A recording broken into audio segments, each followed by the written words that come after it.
Hello, everybody. My name is Carter Campbell, and here's my audience. Liz Campbell. And Landry, my daughter. So today we are going to be talking about protecting public lands.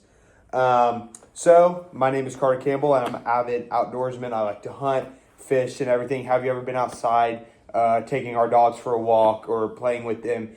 And you wonder, how do we protect these lands? Because nowadays, all these politicians, senators, congressmen, they want to take our public lands away from us.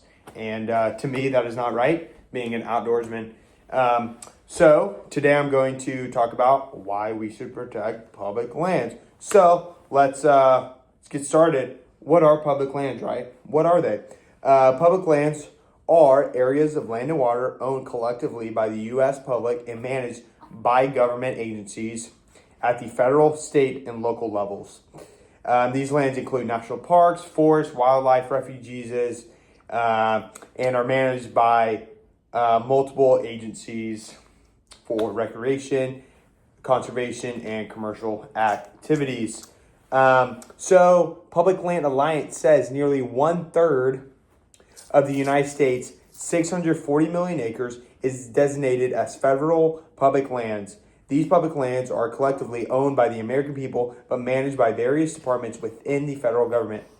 Lands are given designations and managed according to specific goals and objectives. There are state and local public lands in addition to federal public lands. However, that page only focuses solely on federal public lands. So, now you know what public lands are, right? Mm-hmm.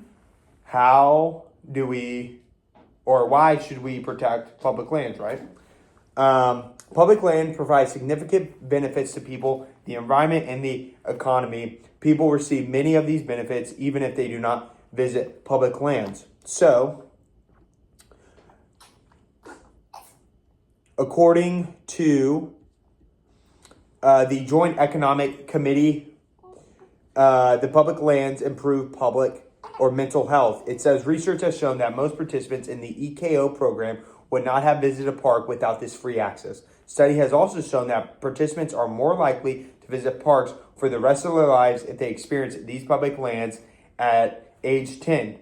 So as we see from this article, it is very important to protect those public lands so people can get out there and get outside and help their mental health. I know as a veteran or as a active duty military personnel, mental health is a big thing, and I'll bet my life that if most people have been outside in public lands, they would not commit suicide, and they could just release all what they're going on with.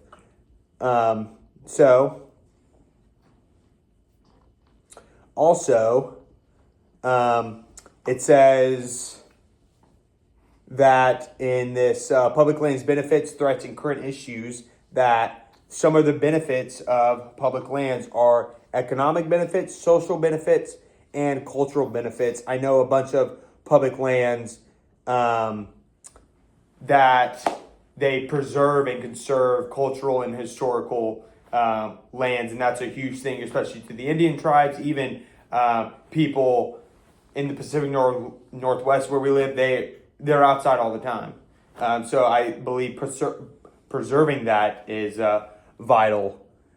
Also, the Trout Unlimited page says America is home to 640 million acres of public land, including some of the best habitat for trout and salmon in the world. For many people in the western United States, public lands are a fact of life.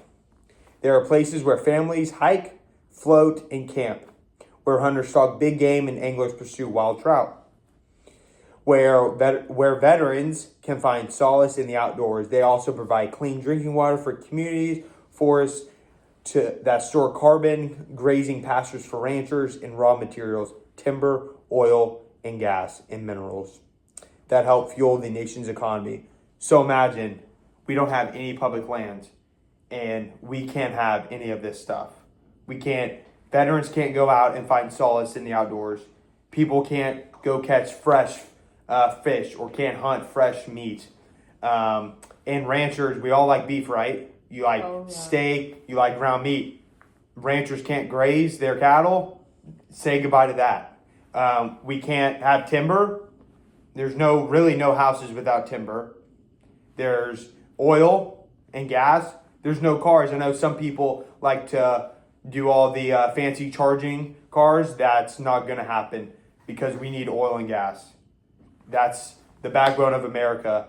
And I would like for you to join me and a couple of other outdoor activists to donate to the National Park Foundation. You can donate and protect these public lands for many, many generations to come. Not just you and me, many generations to come. Even you, Landry.